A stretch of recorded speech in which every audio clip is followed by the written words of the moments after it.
सागर में पत्रकार मुकुल शुक्ला और उनके साथी के साथ खनिज अधिकारी अनित पांड्या द्वारा की गई अभद्रता और गाली गलौज का मामला अब तूल पकड़ता जा रहा है, जहां लगातार छठवें दिन भी पत्रकारों का आंदोलन जारी रहा और पत्रकारों ने पंडित दीनदयाल उपाध्याय की प्रतिमा के बाद अब अटल पार्क में स्थित पूर्व प्रधानमंत्री स्वर्गीय अटल बिहारी वाजपेयी की प्रतिमा को ज्ञापन सौंपा है। दरअसल बीते दिनों सागर में खनिज अधिकारी अनित पांड्या के द्वारा पत्रकार मुकुल शुक्ला और उनके साथी के साथ अभद्रता और गाली गलौज का मामला लगातार बढ़ता ही जा रहा है, जहां छठवें दिन पत्रकारों ने फिर पंडित दीनदयाल उपाध्याय की प्रतिमा के बाद अटल पार्क स्थित पूर्व प्रधानमंत्री अटल बिहारी वाजपेयी की प्रतिमा को ज्ञापन सौंपा। पत्रकारों का कहना है कि गोपालगंज थाना पुलिस ने बिना कोई पक्ष जाने पत्रकार मुकुल शुक्ला और उनके साथी पर मामला दर्ज कर लिया, जबकि अब तक खनिज अधिकारी अनित पांड्या पर कोई मामला दर्ज नहीं किया गया। इस पूरे मामले को लेकर लगातार पत्रकार आंदोलन कर रहे हैं और जब प्रशासन इन पत्रकारों की नहीं सुन रहा है तो अब पत्रकारों ने अनोखे अंदाज में बीते दिन पंडित दीनदयाल उपाध्याय जी की प्रतिमा को ज्ञापन सौंपा और आज अटल पार्क स्थित पूर्व प्रधानमंत्री स्वर्गीय अटल बिहारी वाजपेयी की प्रतिमा को ज्ञापन दिया है। पत्रकारों का कहना है कि जब प्रशासन मूक दर्शक बना हुआ है, जिसके चलते शहर के अलग अलग इलाकों में स्थापित विभिन्न महापुरुषों की प्रतिमाओं को ज्ञापन देने का निर्णय लिया गया है।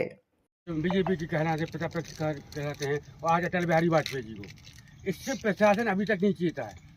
नेताओं की बात प्रशासन भी नहीं चेत रहा है कि गंभीर बताए को, तो इस पर क्या आगे पत्रकार परिषद क्या करेगी आगे? नहीं, पत्रकार परिवार का एक निर्णय है, जब तक हमारे लिए न्याय नहीं मिलेगा तब तक हमारा संघर्ष जारी रहेगा, अनवरत जारी रहेगा। और सागर बंद के बाद भी हम लोग बंद नहीं करेंगे, ये अनवरत जारी रहेगा। भले ही 1 साल लग जाए, लेकिन 1 साल तक हम लोग अपनी जगह पर अड़े हैं। हम लोग लगातार संघर्ष करेंगे, सड़कों पर उतर के संघर्ष करेंगे। कहीं ना कहीं सरकार और प्रशासन को इसका खामियाजा आने वाले समय में भोगना। और जो पत्रकार मुकुल शुक्ला के साथ दुर्व्यवहार की घटना हुई है, यह चिंता का विषय है।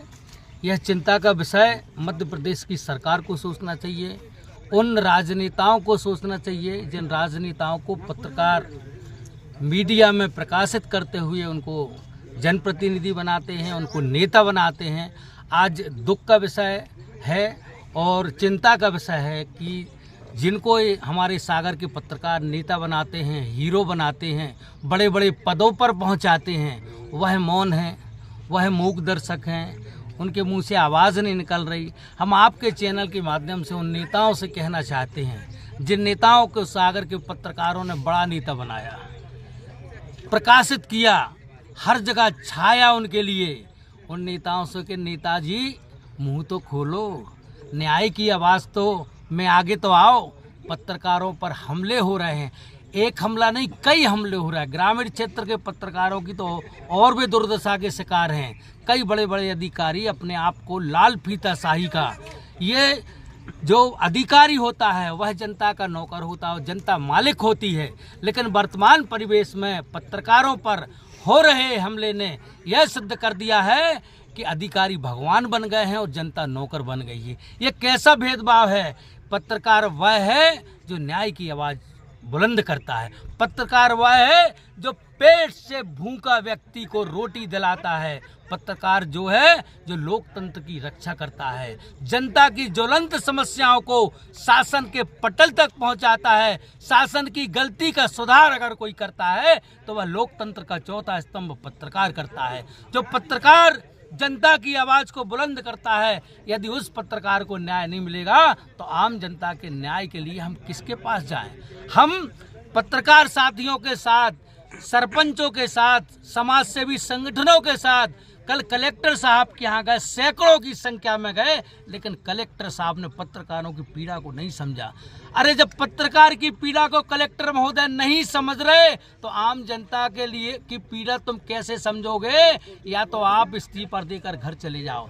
सम्मानीय कलेक्टर महोदय, जो आपके बच्चों की फीस भरती है ये जनता के टैक्स से भरती है, जो आपके घर में रोटी आती है, जो आप अच्छे अच्छे सूट बूट के कपड़े पहनते हो, ये जनता के टैक्स का पैसा जो जनता, किसान, मजदूर जो शासन को टैक्स भरता है, उससे तुम कपड़े पहनते हो, तुम्हारी बच्चों की रोटी होती है, तो बच्चों की फीस भरी जाती है कलेक्टर महोदय, वह जनता के पैसे से भरी जाती है। आप भगवान नहीं है, जनता भगवान है।